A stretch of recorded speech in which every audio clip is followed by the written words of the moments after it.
Like, where has it all gone wrong? Now you pick up your phone. On Instagram alone, there's like 4 billion users. Anything like that, and you're seen as an anomaly. Ronaldo, Muhammad Ali, God rest his soul. I can't wait for it. I can't express how excited I am because this is that day. Everyone is walking around depressed nowadays. I had to make this video so we can actually talk about this for once. Like, where has it all gone wrong? The answer to it is actually very, very simple, but implementing it is a whole nother conversation. How on earth can someone be happy and at peace when they've got a million different things going on every single second? You've got financial stress, you've got health stress, you've got family stress, literally everything stressed. Look, the way we as humans have evolved, we're supposed to be in a group of about 100 to 150 people, a tribe. We grow with that group, we compete. Someone might be good at hunting, someone might be good at picking, someone might be a good blacksmith, someone might be a good cook.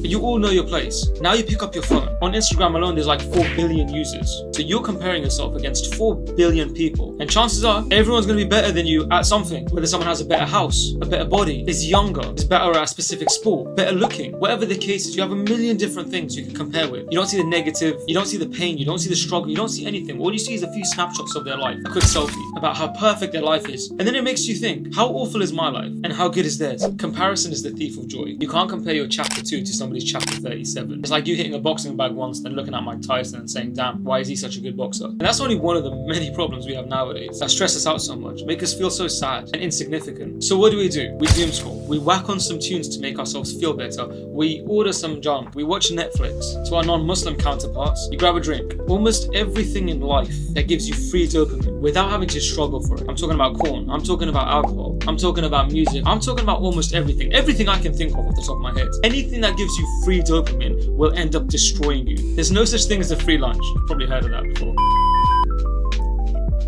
Yes, I carry a kettle around with me. Cold water is actually really bad for you. Bismillah. So that's a little shock.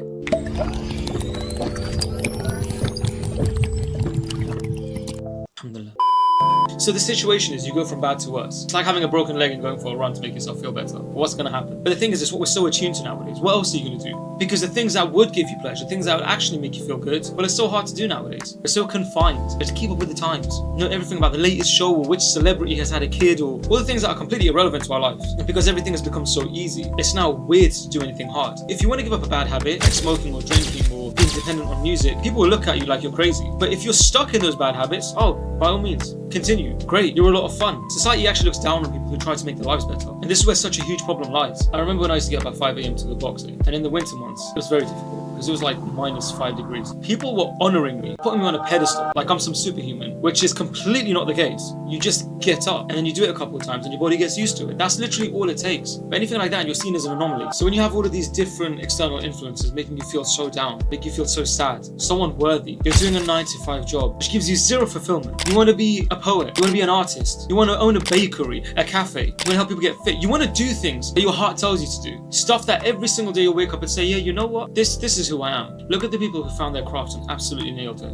Ronaldo, Muhammad Ali, God rest his soul. People like this knew who they were and they just stuck at it. It wasn't like Ronaldo's a part-time footballer and part-time real estate agent. No, he has his craft and he's mastered it. Now, of course, I know life is different for you. Maybe you didn't get to start your craft early on. That doesn't mean you can't start at all. Like when I was working my 9-to-5, it was so stressful. It was depressing and I never felt complete. And that was always the case. Bear in mind, 9-to-5, so 40 hours a week. But outside of that 9-to-5, I'd be spending all my spare time on coaching and content creation and anything I could. Then when I left my 9-to-5 to do my coaching and my content creation full time, that Ray told me, I was working and still do a lot of the time, 100 hours a week. But it didn't feel like work. It still doesn't feel like work. I can spend all my time coaching. I can spend all my time studying psychology and neurology. I can spend all my time making videos, but it does not feel like work. I love helping my clients. I love seeing the spark in their eyes come back. I love seeing the smile on their face come back, the hop in their step, giving them back their reason to live and their will to live. And the growth has been insane for not only them, but for me as well. But why? It's because it's something I'm passionate about, something that I feel complete about. You gotta understand you're a human. You have so much capability and capacity. God has built us perfectly. You can sit and slave away at a 9-to-5 and make someone else rich, which is fine if you're comfortable with that. But for those people who aren't comfortable with that, because they just think, I want a bit more. I just want something out of life. I want to be able to travel. I want to be able to take care of my family. I want to be able to just be at peace. If I want to take 2 weeks off, I'll take 2 weeks off. Who's going to stop me? I'm here to do my duty for God. And He's blessed me with the will to be able to create anything I want. When was the last time you woke up? You were actually excited about the day. The last time you woke up and said, yes, this is going to be good. This is going to be amazing. I can't wait for it. I can't express express how excited I am because this is that day. When was the last time you looked at the actual month? I thought, yeah, this whole month is worth living. That's exactly what I want out of life. I'm not talking about taking a day or a week off to escape from your life. Actually looking forward to being alive. Most people die at 27 and then are buried at 77. I'm going to be honest, I'll take it further than that. I don't think most people get to live, especially nowadays. We're social creatures. We're designed to be part of a community, to have a reason to submit to a higher power, to give and to love. But that's being completely drained out of us. We're being isolated